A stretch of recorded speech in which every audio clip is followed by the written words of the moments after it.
Second year में हमारा subject है साइंस। उसके अंतर्गत आज का हमारा टॉपिक है खोज विधि या ह्यूरिस्टिक विधि।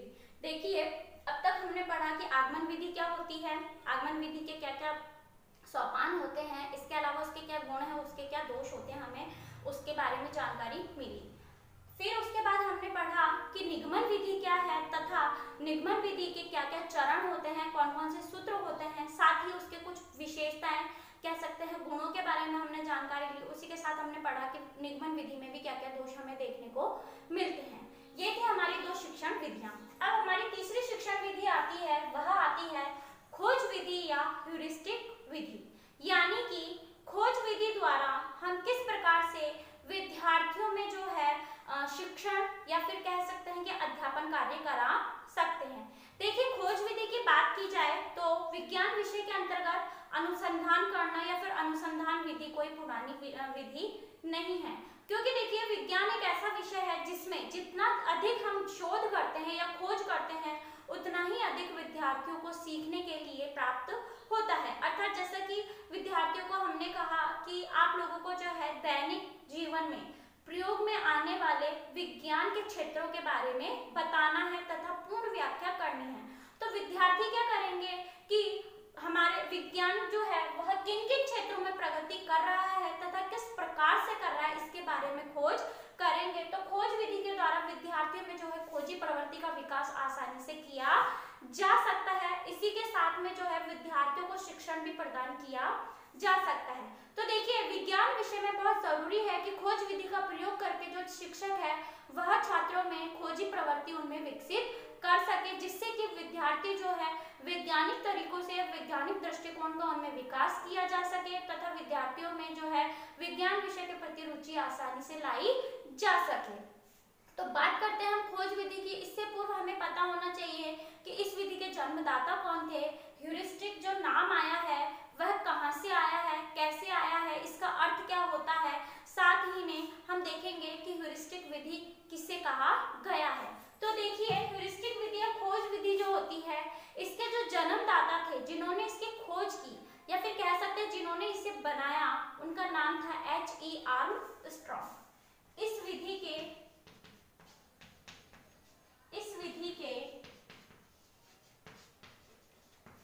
जन्मदाता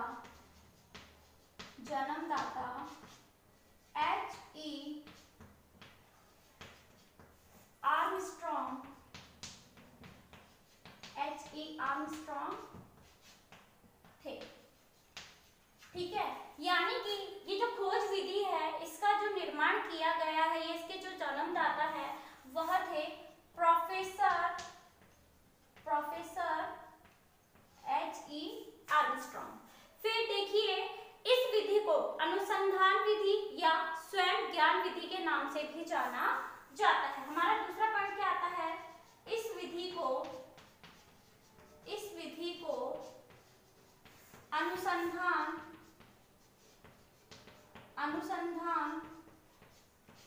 या स्वयं ज्ञान खोज विधि के नाम से जाना जाता है। देखिए, अनुसंधान का अर्थ भी क्या होता है, खोज करना, और स्वयं ज्ञान विधि भी हम इसलिए कह सकते हैं क्योंकि इसमें क्या होता है, विद्यार्थी जो होते हैं वह स्वयं ज्ञान की खोज करते हैं तथा किसी भी प्रकरण या किसी भी हम कह सकते हैं सूत्र के बारे में जानकारी लेते हैं। अब देखिए, थर्ड पॉइंट हमारा इसमें आता है कि इस विधि में जो बालक होते हैं या जो छात्र होते हैं वह अन्वेषक की स्थिति में उन्हें रख दिया जाता है। इस विधि में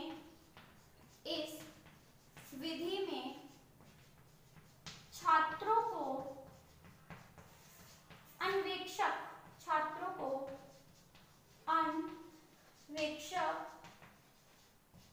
की स्थिति में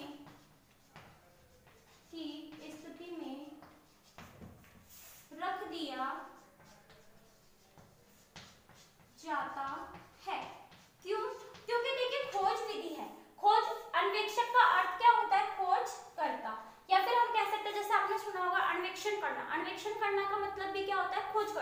करना। तो इस विधि में जो छात्र होते हैं उन्हें अन्वेषक की स्थिति में यानी कि खोजकर्ता जो होते हैं उनकी स्थिति में रख दिया जाता है। अर्थात इस विधि में क्या किया जाएगा, शिक्षक द्वारा एक समस्या दी जाएगी तथा उस समस्या पर छात्र जो होंगे वह क्या करेंगे, खोज करके उसका निराकरण करेंगे। तो यह हमारी क्या कहलाती है, खोज विधि। अब देखिए पहले इसमें आता है कि इस विधि के जन्मदाता प्रोफेसर H.E. आर्मस्ट्रांग थे। इस विधि का अनुसंधान स्वज्ञान की खोज की विधि भी कहा जा सकता है। साथ ही में इस विधि में जो छात्र होते हैं वह अन्वेषक की स्थिति में रख दिया जाता है, क्योंकि यहाँ पे जो छात्र होंगे वह स्वयं किसी भी या फिर शिक्षक द्वारा दी गई कोई भी समस्या जो होगी उसके स्वयं निरीक्षण करता या अन्वेषण करता या खोजकर्ता कहलाते हैं। फिर हमारा नेक्स्ट पॉइंट आता है कि खोज विधि को जैसा कि हम सभी जानते हैं कि ह्यूरिस्टिक विधि के नाम से भी जाना जाता है। यानी कि जो खोज विधि का शब्द है ह्यूरिस्टिक, ह्यूरिस्टिक शब्द जो है ग्रीक भाषा के ह्यूरिस्को शब्द से बना है। ह्यूरिस्टिक शब्द ग्रीक भाषा के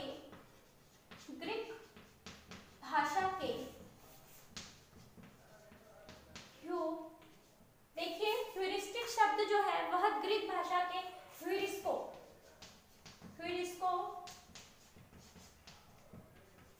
शब्द का या फिर कह सकते हैं कि ह्यूरिस्को जो शब्द है उससे बना है, शब्द से बना है, जिसका क्या अर्थ है, जिसका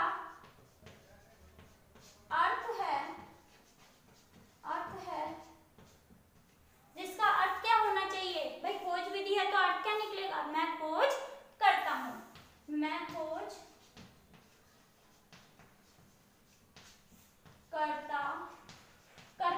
करता हूं। ठीक है, यानी कि ह्यूरिस्टिक का सिंपल सा अर्थ हम बात करें कि ह्यूरिस्टिक शब्द जो है ग्रीक भाषा के ह्यूरिस्को शब्द से बना है, जिसका अर्थ क्या कहलाता है, मैं खोज करता हूं। और एक और बात देखिए, ह्यूरिस्टिक शब्द एक ऐसा शब्द है जो ग्रीक भाषा से लिया गया है, वरना अभी तक हमने कई जो भाषाओं के बारे में पढ़ा होगा तो जैसे करिकुलम शब्द है वो भी हमारा लैटिन भाषा से लिया गया है, ना कि ग्रीक भाषा से। तो इस चीज को ध्यान रखना कि जो ह्यूरिस्टिक शब्द है वह ग्रीक भाषा से लिया गया है। ठीक है, जिसका अर्थ क्या होता है, मैं खोज करता हूँ या फिर कह सकते हैं कि मैं मालूम करता हूँ। ये दो अर्थ हमें निकल के मिलते हैं। अब देखिए हमने पूरी बातचीत करी कि खोज विधि है क्या, खोज विधि में क्या क्या किया जाता है, छात्र किस स्थिति में होते हैं, उसे दूसरे नामों से क्या जाना जाता है।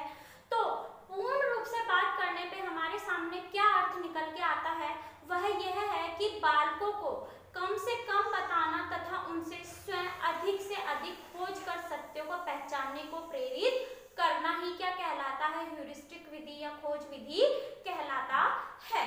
तो पूर्ण रूप से हमारे पास क्या अर्थ निकल के आता है इस विधि का या फिर इस विधि से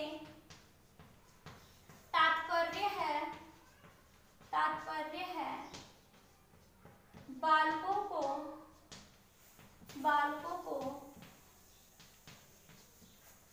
कम से कम बताना तथा देखिए विद्यार्थी को हम क्या करेंगे, कम से कम जो स्पष्टीकरण होता है वह देंगे तथा स्वयं अधिक से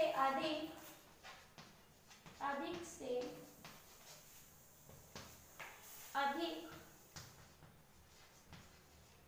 ज्ञान खोजने के लिए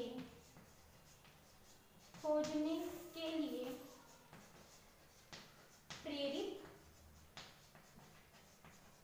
करना, यह हमारा ह्यूरिस्टिक विधि होती है। इसमें क्या करते हैं, जो शिक्षक होता है वह छात्रों को कम से कम स्पष्टीकरण देता है तथा उन पर अधिक से अधिक वह स्वयं किस प्रकार से खोज करके या फिर हम कह सकते हैं कि वह किस प्रकार से अधिक से अधिक खोज करके सत्य को जानते हैं, इस पर बल दिया जाता है। तो ये था हमारा ह्यूरिस्टिक विधि का अर्थ, ह्यूरिस्टिक शब्द का अर्थ, ह्यूरिस्टिक शब्द किससे लिया गया उसके बारे में जानकारी का। ठीक है, अब आज का आपका होमवर्क है, इससे रिलेटेड होमवर्क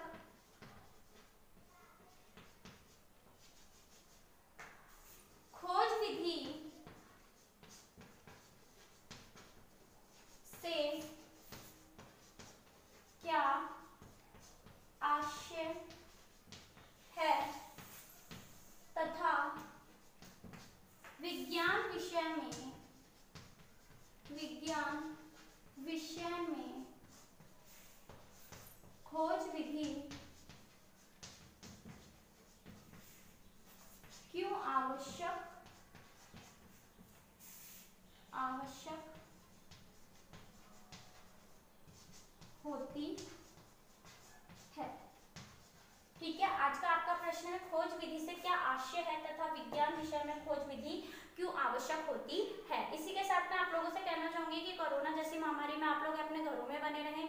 अगर किसी जरूरी कार्य के लिए आप घर से बाहर निकलते